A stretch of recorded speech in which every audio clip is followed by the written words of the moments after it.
Ayan guys, nung mapansin nyo ito guys, yung washing machine na ito ay nagkaroon siya ng U11, no? So ito guys, yung washing na ito ay pinalitan natin ng sensor, no? So sinubukan natin yung sensor na nabili ng ating customer na galing sa Lazada, no? Nilagay natin. Ayan, kung mapansin nyo guys, U11 siya, no? Pagdating ng spin, no? So ito ay bagong-bago na sensor, no? Na order lang ng ating customer sa online. No, kaso unfortunately, nung mailagay guys, nagkaroon siya ng U11 error, no. So, nakadalawang sensor na nailagay.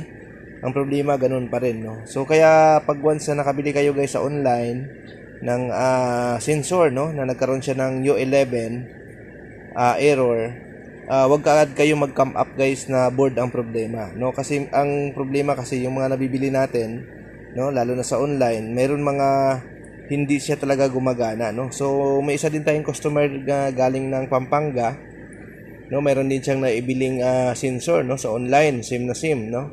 So nung isalpak niya guys, hindi rin gumana, no. Nagkaroon din siya ng U11 error, no. So ang ginawa niya, nag-order siya sa atin, no. So kung gusto niyo guys bumili ng sensor talaga na para sigurado kayo, no.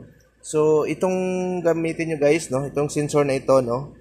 Medyo malaki siya guys doon sa Panasonic na sensor na original, no? Mas malaki siya ito. Pero ito guys matibay, no? So hindi ito basta-basta nasira. At the same time, talagang accurate siya. Hindi siya nag-U11, no? Yan. So dapat ang ganitong sensor ang gagamitin nyo guys, yung malaki, no? Ito ay ginagamit ng mga Whirlpool. So Whirlpool ang gumagamit nito, no? So ito guys, tingnan nyo, U11, bagong-bago na kinabit, no, nagkaroon siya ng U11. So kakalasin ko guys yung sensor nito. Ipakita ko sa inyo na bago yung naikabit dito guys, no. So kalasin ko muna guys, no, dahil mag-isa lang tayo. Ayan. So ayan guys, kung mapansin nyo, kinalas na natin, no. So ito yung guys, oh. Ayan, no. Yan. Bagong-bago yan guys, no.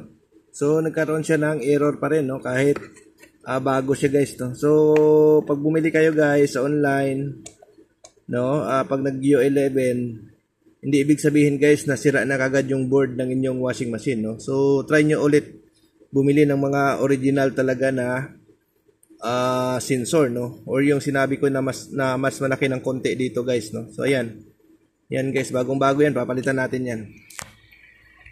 So ayan guys, kung mapansin nyo guys, yan, bagong-bago yan guys, yan, yun yung mga galing ng online. Ayan, so bago siya pero nagkaroon pa rin siya ng U11. So marami na tayong experience nito guys. Lalo na yung mga customer natin na kabibili lang daw nila ng sensor, ganun pa rin ang problema. No, so dapat mamili kayo, no. So pag ganito kalaki guys, mas maganda ko ito yung papalit niya. Ito yung mga matibay na sensor guys. Yung malaki na ito, no. Ito yung mga gamit ng Whirlpool, no. Ito guys, sigurado wala kang maging problema dito. At saka matitibay ito guys, no. Pag ito yung pinalit nyo guys, hindi na basta-basta na sira yan. Unlike nitong maliit guys, mabilis siya masira, tapos ano siya, nag-U11 siya talaga. Yan. So marami na kaming experience na pinalit namin itong ganitong laking sensor. Never pa kami nagkaroon ng back job guys sa mga ganitong sensor na malaki. Although malaki siya ng konti dito, no. So itali nyo na lang na yan guys doon sa lagayan ng sensor.